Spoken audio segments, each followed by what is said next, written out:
بناء على ما تداوله امس عبر التواصل الاجتماعي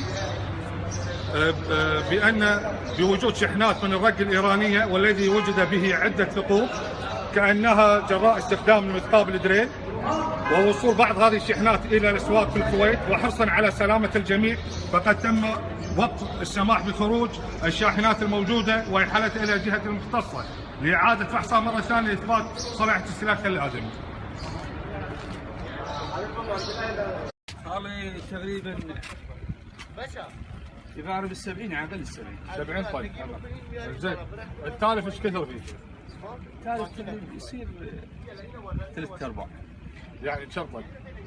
3/4 تقريبا يطلع 50 طن؟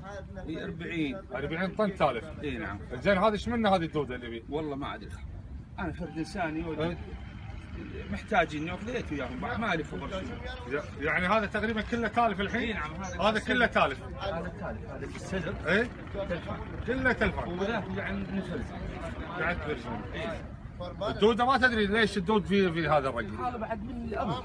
من الارض. من الارض اي نعم. زين الارض راوينها ماي ولا راوينها شنو؟ والله ما ادري، هذا يقولون هذه من بندر عباس هذه من منطقه الساكنين فيها من عبدان إيه؟ الى بندر عباس حوالي 1200 كيلومتر. ما تدرون شنو راوين ما بس هذه مال الارض يعني. هذه ثلاثه حتى النخل هم السبيل، حتى زراعه الباميه البطيخ مثل السرقاع مضروبه يعني هذه. مو مضروبه الحين هذه فيها دود. دوده اي دوده بس اكو مضروب واكو في دود. هذا على هسه والله احنا يا الله افتهمنا عنه. هذا التاجر المسكين. زين انتم شايلينها من هناك ما تدرون؟ لا احنا ما احنا شايلين. مو شايل انت الحين مو ناقلها؟